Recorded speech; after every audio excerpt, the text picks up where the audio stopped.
que tinha a ver com a pregação de hoje. E a gente não lembrava da música.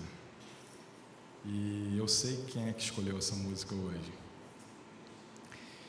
E eu dou uma caixa de chocolate se vocês acertarem o que eu vou pregar, o tema que eu vou pregar hoje. É a caixa de chocolate quem vai pagar é o pastor Isaías. O poder que existe na Páscoa. Hoje é dia de Páscoa. Amém? Queridos, eu peço a vocês que vocês abram suas Bíblias no livro de João, capítulo 19. Vamos ler o versículo 41 seguinte. Vamos entrar um pouquinho no 1 e 2 do capítulo 20. Logo após, pediria que vocês, se possível, já deixassem aberto as suas Bíblias em 1 Coríntios 15, 14. Repetindo, João 19, 41 e seguinte. E depois vamos ler 1 Coríntios 15, versículo 14.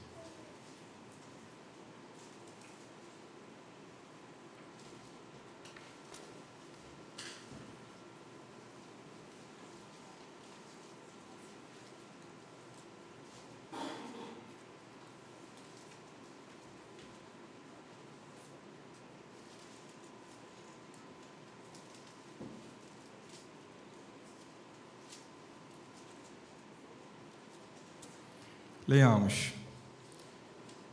No lugar onde Jesus foi crucificado, havia um jardim, e nesse jardim um sepulcro novo, em que ninguém havia sido posto.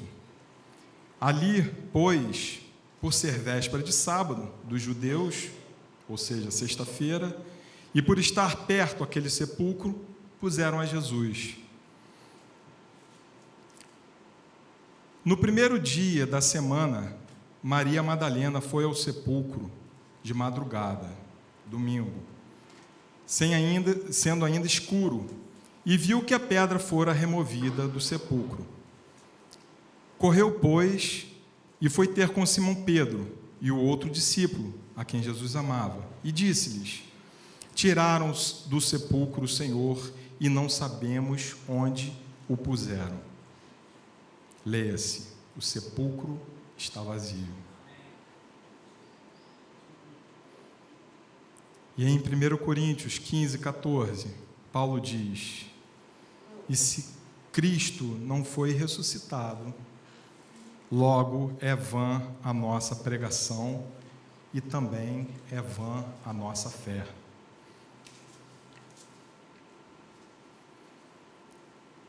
Deus tem um plano para a humanidade.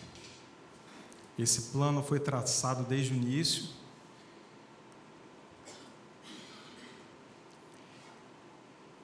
Deus começa o mundo, cria o ser humano. Muitas pessoas até hoje não entendem consequências na sua vida, porque usam uma lógica que cabe apenas a eles, mas Deus tem uma lógica em tudo que faz. Deus tem uma legalidade em tudo que faz. Deus cria o ser humano, e sempre que nós queremos entender o que Deus é, nós voltamos ao princípio. E nós vamos até o Éden e vemos Deus criando o ser humano da forma perfeita, e Deus criando um ser humano para viver junto dele, Deus criando o ser humano para ser imortal. E em determinado momento o homem se perde, o homem cai, o homem abraça a morte. E Paulo fala com veemência: se nós não acreditamos na ressurreição de Cristo, é vã a nossa fé. O que seria a fé? A fé diz que a gente tem que crer. Você crê? Você realmente, genuinamente crê na ressurreição do nosso Senhor e na vida que Ele trouxe após isso? Aleluia. Essa crença, ela precisa ser individual. Essa crença precisa ser hoje. Porque muitos creram ontem. Muitos crerão amanhã. Mas hoje diz respeito a nós. E cada um precisa crer individualmente. Hoje é dia de Páscoa. E a nossa Páscoa é uma Páscoa cristã. Nós sabemos disso, foi muito bem apresentado hoje pelo pastor Isaías. E não creio que restam dúvidas sobre o que significa Páscoa, mas a gente acaba fazendo um lembretezinho só para a gente contextualizar. A Páscoa judaica, ela foi instituída há muito tempo, no Antigo Testamento.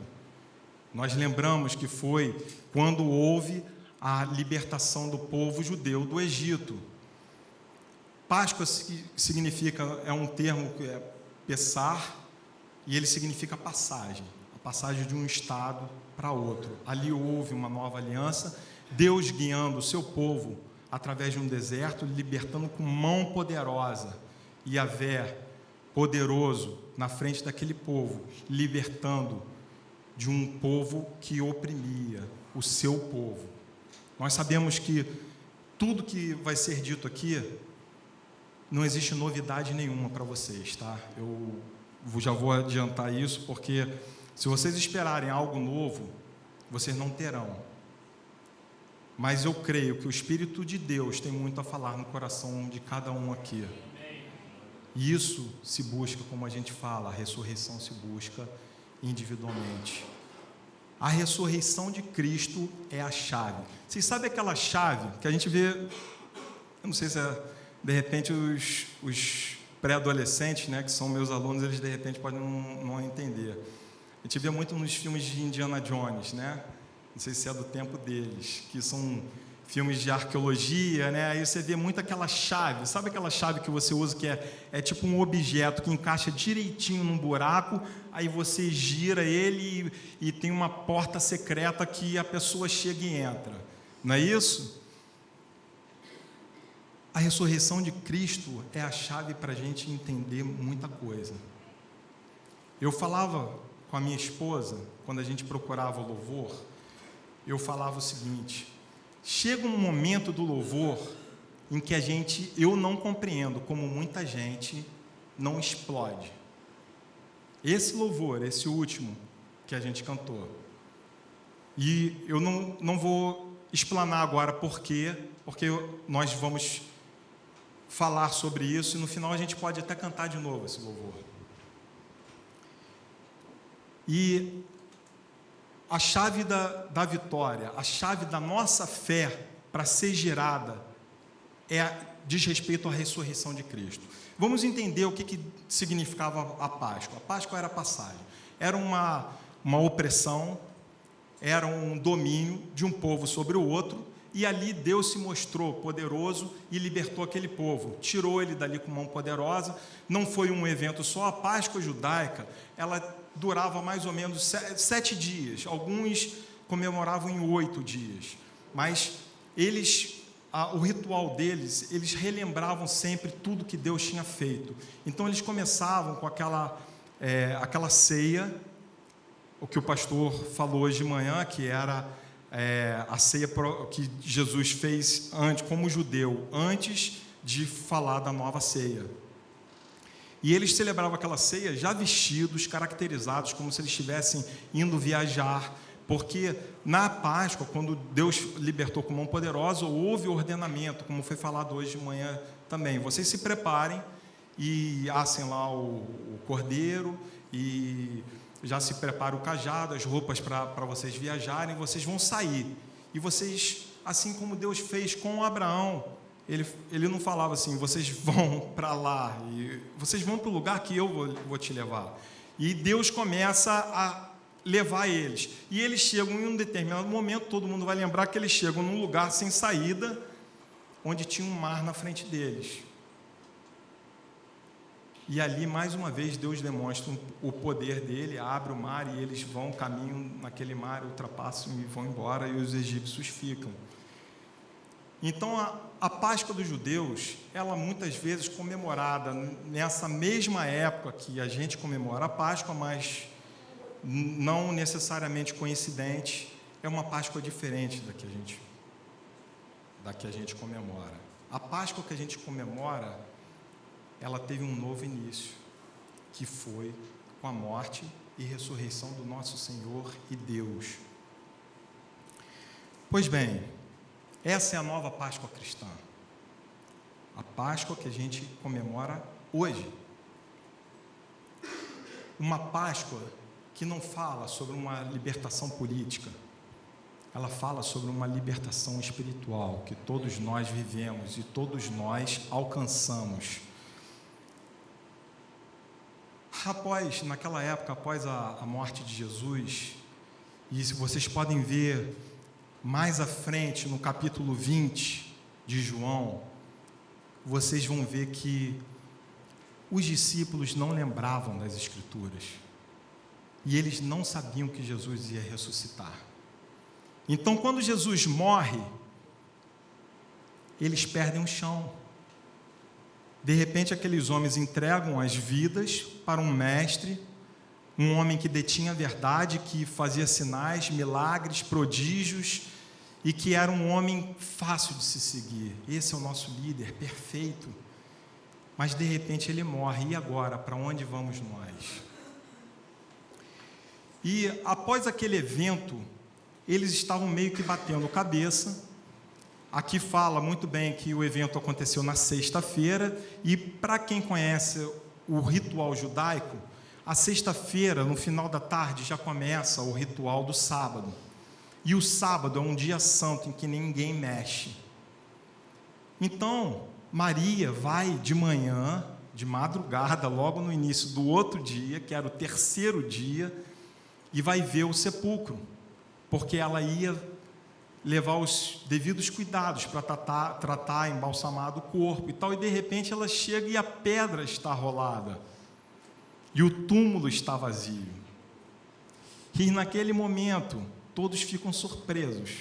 Ela corre de volta, vai chamar Pedro, e vem Pedro e João correndo, no mesmo passo. Daqui a pouco, um corre mais que o outro, que os dois estavam tão alvoroçados para ver aquilo e preocupados com o que teria acontecido, mas o final do capítulo de João fala que eles não se lembram das Escrituras, que diziam que ele teria que ressuscitar. Então, eles não esperavam isso.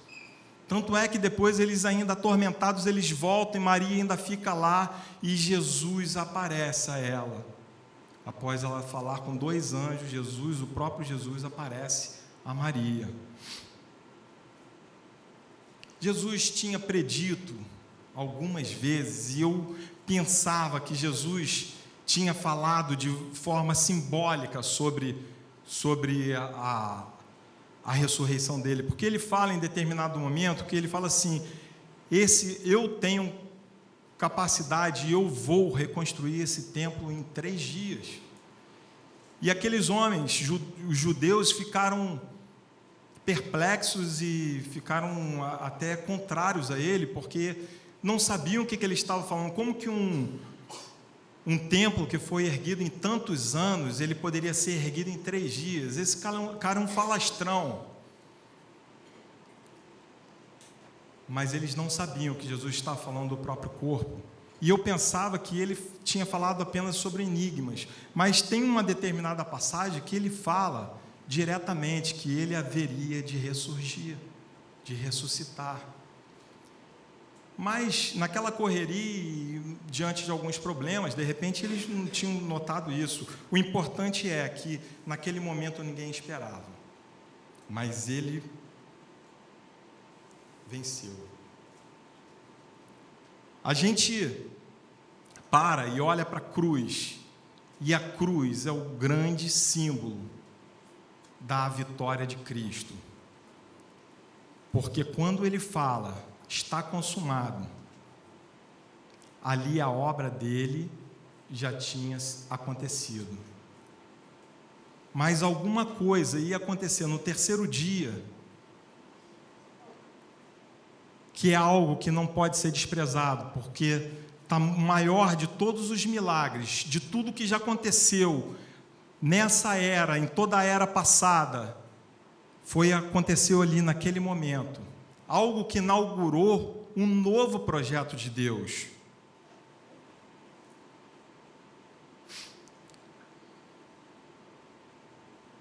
Nós dizemos que, por meio de Jesus, veio a graça, por meio de Moisés, a lei.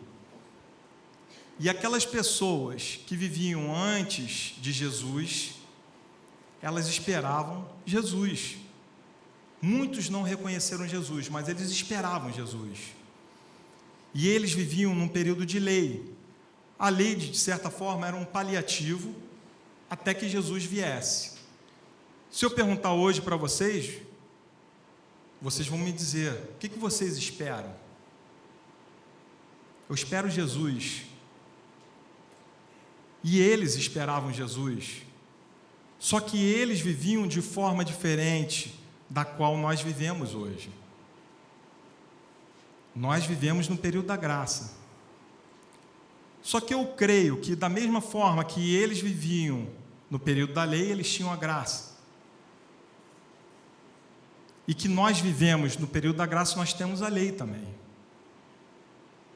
Só que a forma de nós vivermos hoje é uma forma diferente, porque a graça que nos é colocada, ela diz respeito a um Deus vivo que vive dentro de nós, e é por meio dele que nós vencemos a lei.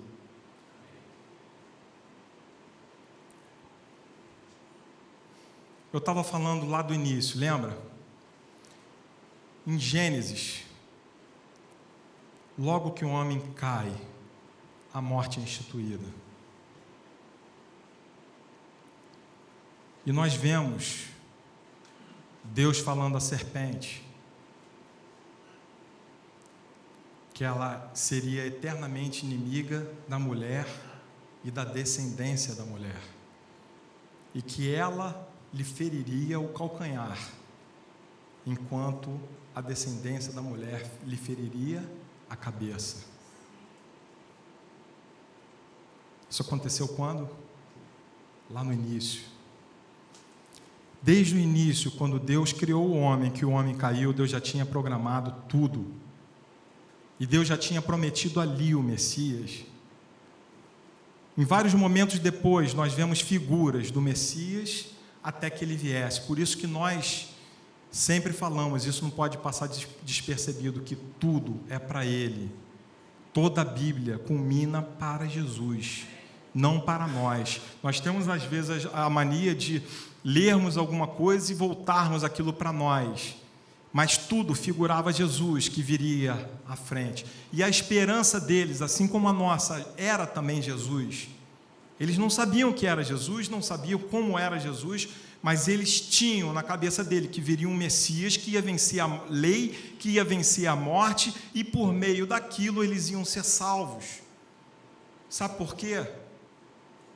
Porque antes da ressurreição de Jesus não havia salvação. A morte era detentora da vitória. Tudo que Deus faz é por legalidade, e quando ele instituiu que o homem pecou, o homem é digno de morte, e o homem por legalidade, porque o nosso Deus é um Deus de justiça, o homem por legalidade estava morto. E eu não estou falando de uma morte que a gente simplesmente morre fisicamente, mas é uma morte que depois da morte física é a morte espiritual. Não haveria como nós voltarmos a viver do lado de Deus. Lembra da origem? Nós precisamos voltar à origem, nós precisamos voltar a Deus, porque se nós não nos achegamos a Deus, nós não somos nada, nós não temos vida. A vida sem Deus é uma vida de sofrimento, é uma vida de inferno.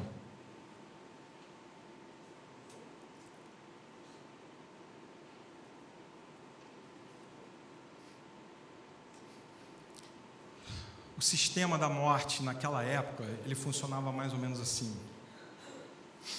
A pessoa morria. Nós somos tricotômicos, somos corpo, alma e espírito.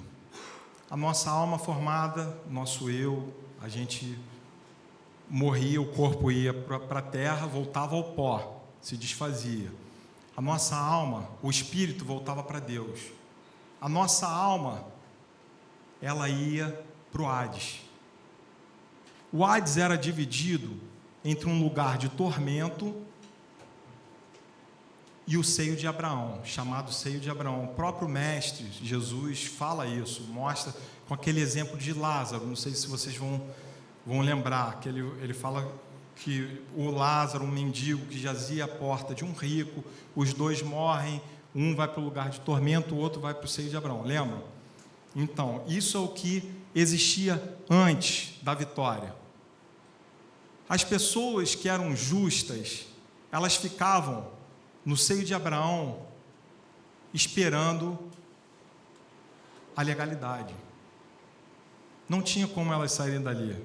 Apesar de não ser um lugar de tormento, elas não tinham como sair dali. Elas não tinham como voltar a Deus, porque ainda estavam separadas de Deus. E aí, as pessoas que estavam no Hades, elas também precisavam saber o que ia acontecer, porque a legalidade ainda não existia, ninguém havia cumprido a lei como Deus tinha legislado sobre aquilo, ninguém tinha cumprido a lei, e a promessa era que aquele que cumprisse a lei venceria a morte, e que Deus mandaria o Messias, o ungido, aquele que venceria a morte.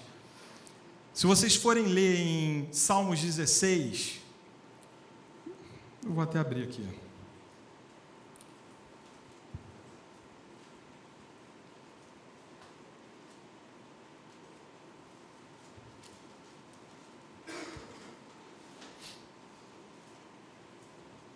Davi fala assim: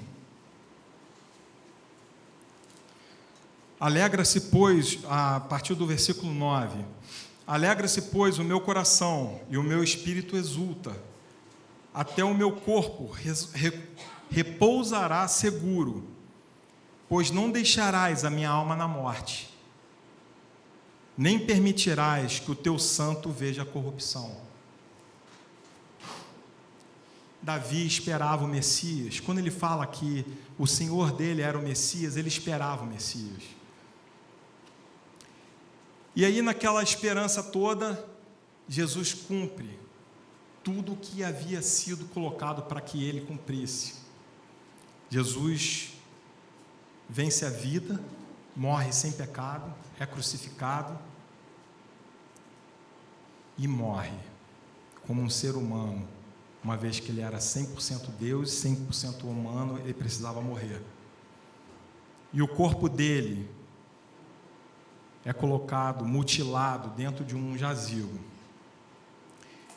E após aquele momento, Cristo vai ao Hades. Ele vai ao abismo. E algumas versões fala prega. E a versão mais adequada para mim, ela fala proclama a vitória. Ele vai lá aos espíritos imundos no abismo, proclama a vitória. Eu venci. Ele vai no lugar de tormento e proclama a vitória. Eu venci. A legalidade está constituída. Eu venci. Ele vai lá no lugar, no seio de Abraão, e sabe o que ele faz? Ele pega todo mundo e leva para junto de Deus, porque ele venceu. E sem aquela vitória, ninguém poderia voltar a Deus. Sem aquela vitória, nós não poderíamos voltar a Deus. E ele entra, se vocês forem ler o Salmo 24, o tom profético do Salmo 24 fala: levantai, ó portas, as vossas cabeças, levantai, ó portais internos, para que entre o Rei da Glória. E os anjos cantam pela entrada triunfal de Jesus nos céus, para ficar à direita do Pai, carregando Abraão, Moisés, Davi, todo mundo que estava no seio de Abraão, que agora eles tinham o direito de ficar junto com Deus também.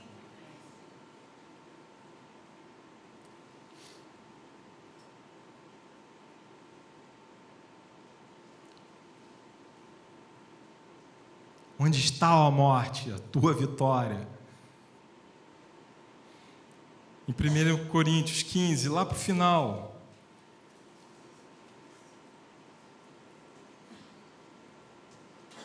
versículo 55, se eu não me engano.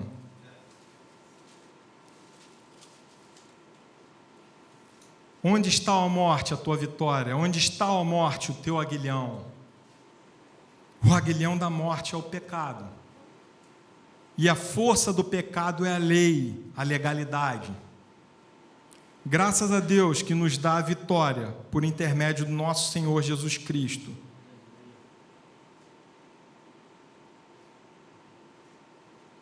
A morte agora é como um escorpião sem ferrão. Já pensaram no escorpião? Escorpião é um bichinho desse tamaninho, né? Mas se a gente encontrar com um, deparar com um, vai ficar com medo tremendo. Imagina um escorpião sem ferrão, sem veneno. Piso nele, não vai fazer diferença nenhuma. Mesmo que se ele me picar, não tem veneno. E agora, a morte não tem mais veneno. Graças ao nosso Senhor Jesus Cristo.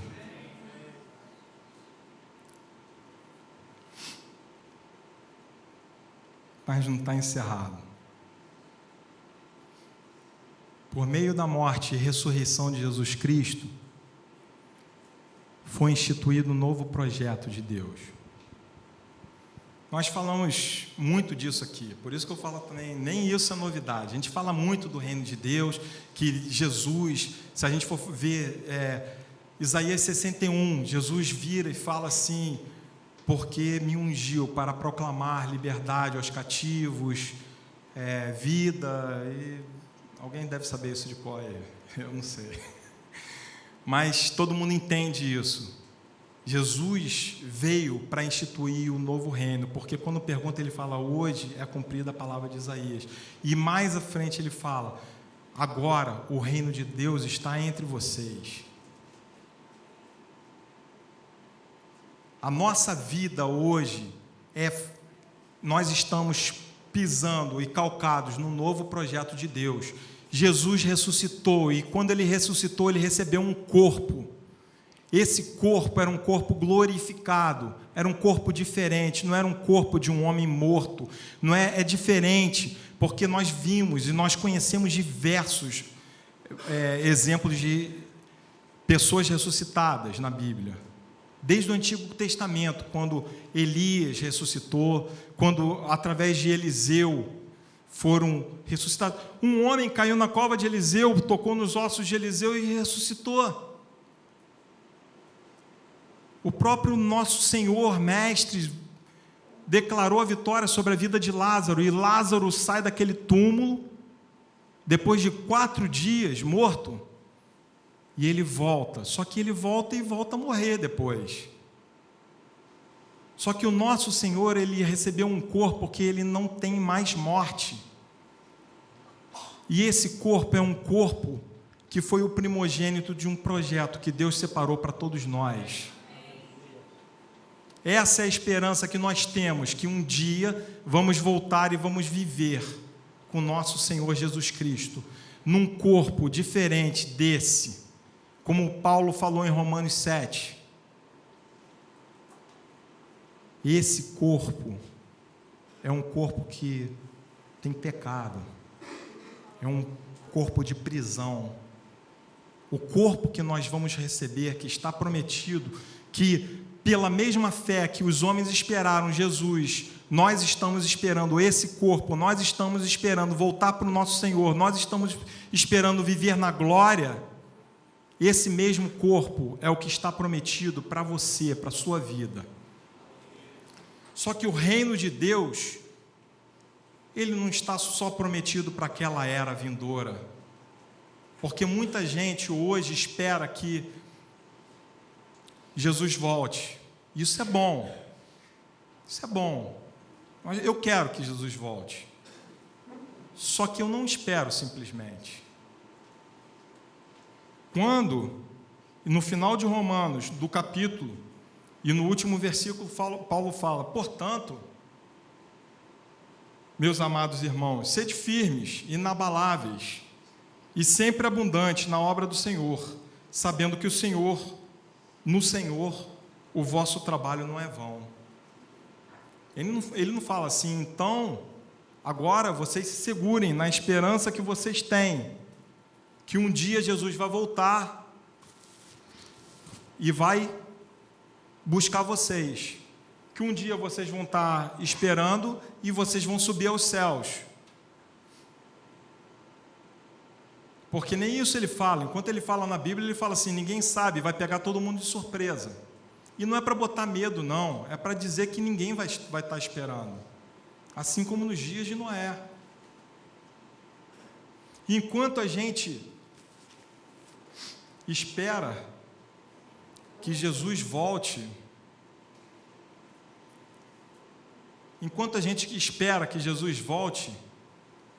a gente vive o reino que Ele já instituiu, que é a preparação para o projeto de Deus que tem mais à frente. Jesus trouxe o reino dele para a terra.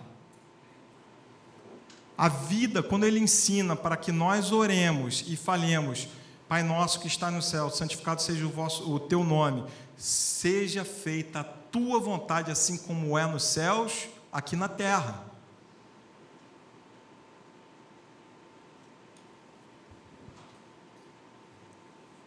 Como é que é o teu reino? Venha a nós o teu reino. Eu falei isso? Falei, né? Venha a nós o teu reino. Seja feita a tua vontade no céu, como é na terra. Na terra como é no céu. Tudo bem. Faz total diferença, né? Faz muita diferença. No céu como é na terra, impossível. Pois bem,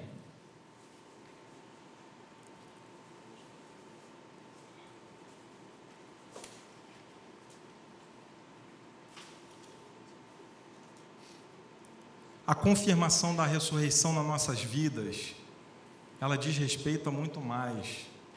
Por isso que quando eu falei no início, quando eu estava introduzindo essa palavra, eu perguntei para vocês: vocês creem na ressurreição? Vocês creem na ressurreição? A ressurreição faz diferença na vida de vocês? Porque o nosso Senhor está vivo, não como um Deus morto, porque senão nós não seríamos diferentes de nenhuma religião.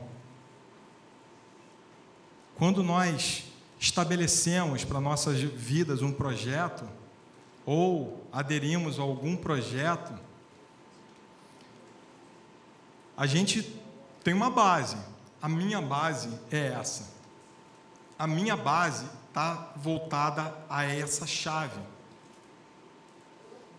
Mas eu vejo que a nossa geração, muitos, não estabelecem projetos longe dessa base.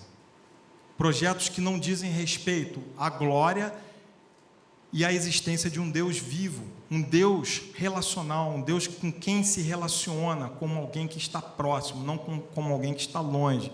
Quando eu oro e eu falo com o meu Senhor que está vivo, que se diz meu amigo, eu não posso ser enfadonho ao ponto de aquilo ser cansativo para mim.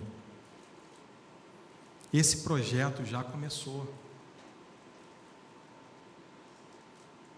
Não é por obrigação, como o pastor pregou semana passada também. Não é por violência, mas pelo poder do meu Espírito. Essa é a nova aliança que foi constituída a partir desse evento grandioso que aconteceu, não coincidentemente, no período da Páscoa judaica, porque ali foi instituída uma nova Páscoa. E se hoje tivermos que falar sobre uma nova Páscoa, nós vamos falar que a Páscoa representa o quê? A Páscoa representa a passagem, Pessar, definitiva, para o novo reino do Senhor. A Páscoa representa a graça transformadora que venceu a morte e nos instituiu, já nos prometeu um corpo que não tem prisão. Esse novo projeto de Deus vai acontecer aqui na terra. E eu, se eu fosse vocês, eu não ficava esperando só pelos céus, porque Jesus vem reinar conosco.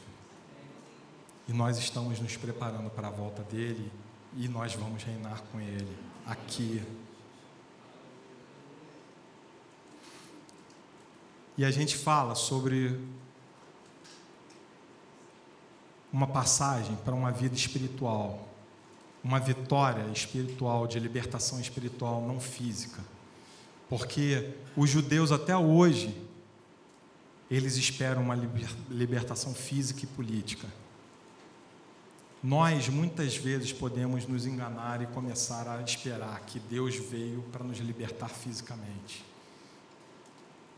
Não, mas não tem domínio. Então, até tem domínio. Alguém pode falar politicamente sobre o Estado brasileiro está passando por uma opressão tremenda e eu quero que isso acabe porque isso é uma prisão. Eu posso falar várias coisas, mas nós não estamos passando por algo como a Síria, por exemplo, está passando. Se vocês podem ver, porque eles estavam comemorando a Páscoa sobre uma libertação que Deus, com mão poderosa, tinha executado lá no meio dos judeus com o Egito, mas eles estavam sob o domínio dos romanos. E eles agora, eles esperavam uma nova passagem com um Messias que vinha para libertar eles, assim como o povo foi liberto no Egito.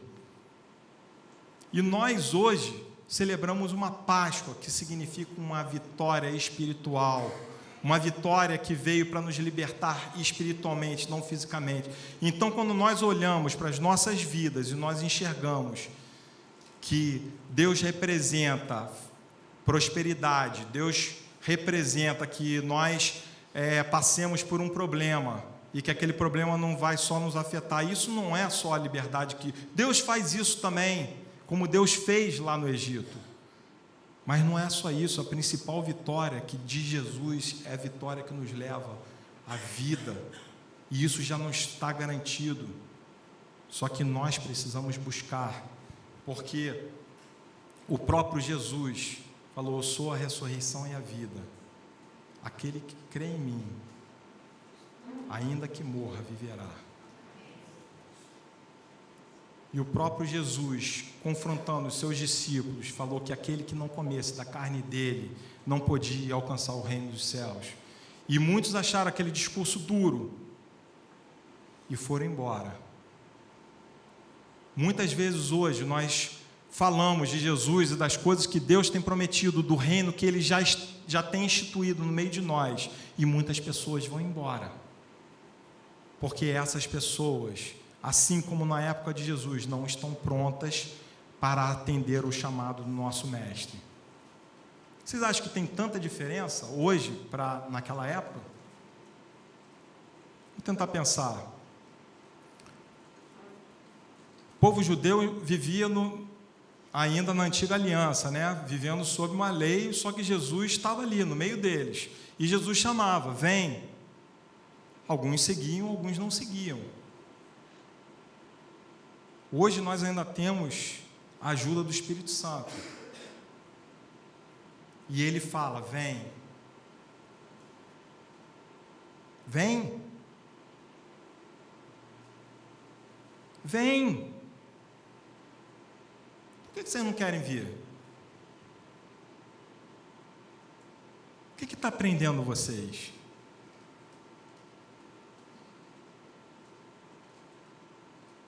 Nosso Senhor está vivo, Ele está chamando: vem.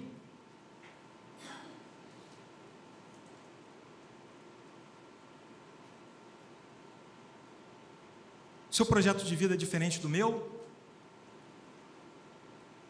seu projeto de vida se encerra numa área profissional? O seu projeto de vida se encerra num prazer?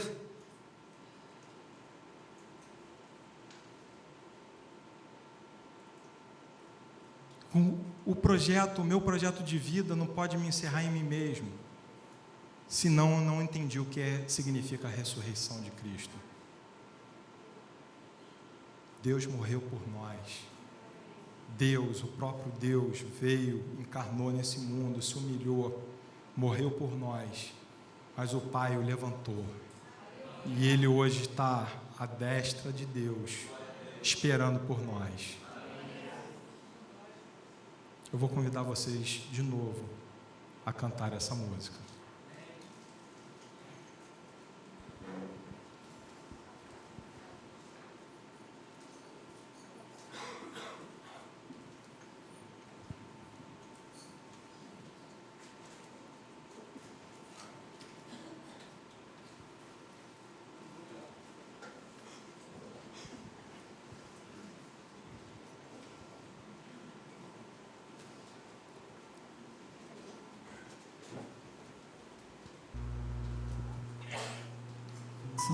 Eu quero te convidar a colocar o seu coração no Senhor nessa hora.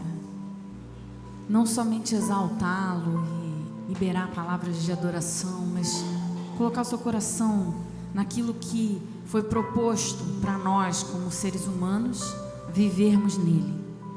A palavra é muito profunda e muitos de nós, às vezes, têm dificuldade de entender a profundidade disso, mas o Espírito Santo, ele completa aquilo que nossa mente não tem condição de alcançar.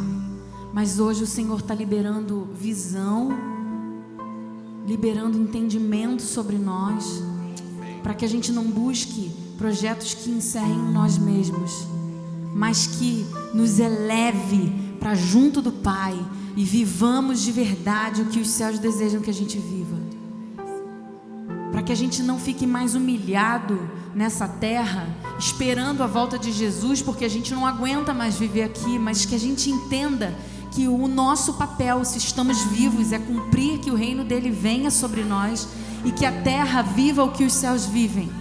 Então, se eu e você estamos vivendo na terra, se eu e você estamos aqui hoje vivos, é porque Deus te deu voz, entendimento de que você pode estar junto de Deus, vivendo os projetos que os céus vivem aqui na terra. Então eu quero liberar sobre nós que vivamos o que o reino do Senhor vive, que vivamos o que os céus proclamam, que nós saibamos entender e ler os céus e que esse reino venha sobre nós. E que mesmo que seja duro e difícil, porque sermos profetas do Senhor e dos céus não é algo fácil, requer permanência, requer firmeza e não vacilação.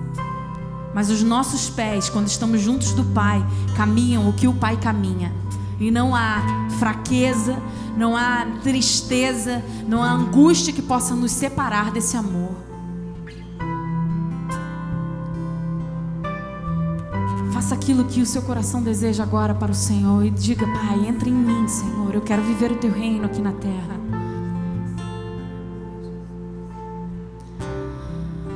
Os luminares choram, o sol se apagou, o Salvador do mundo se entregou, seu corpo lá na cruz, seu sangue derramou,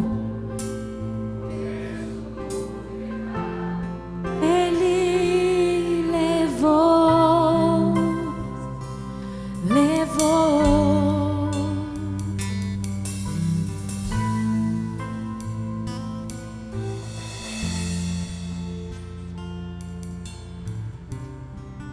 Amém. Amém. Eu estava no louvor antes e Deus estava me incomodando assim, falando, parecia que estava falando de cura interior comigo. Eu fiquei muito incomodada e cheguei no ouvido do Augusto, falei: Augusto, você vai pregar alguma coisa sobre cura interior? Ele falou: não. Falei: então tá bom. Voltei para ali, continuei o louvor. E eu estou ali, e Deus está falando, e eu falei para você, não é cura interior, é você se desprender de você e colocar Jesus nesse lugar.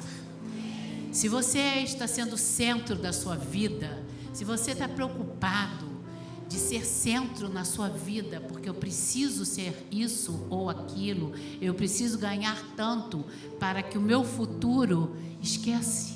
Você é um cristão, você é um filho do Senhor, você já é um vencedor através do sangue de Jesus. Então eu entendo que Deus falou para mim: sai de dentro de você, homem, e deixa o meu espírito habitar em você. Então é através dessa palavra que você vai cantar e ser liberto. E se você quiser vir aqui na frente, ajoelhar no altar, deitar no altar, eu não sei o que você quer, o que o Espírito Santo vai falar, mas vai ser esse mover de Deus aqui. Ressuscita, tira a pedra, tira a sua atadura, tira o homem velho de dentro de você e deixa Jesus entrar na sua vida totalmente. Não deixa 10% de homem, nem 1%. Deixe 100% de Jesus em sua vida. Amém. Cessou seu respirar, o céu escureceu. De longe Deus olhou seu filho. A guerra começou, a morte enfrentou.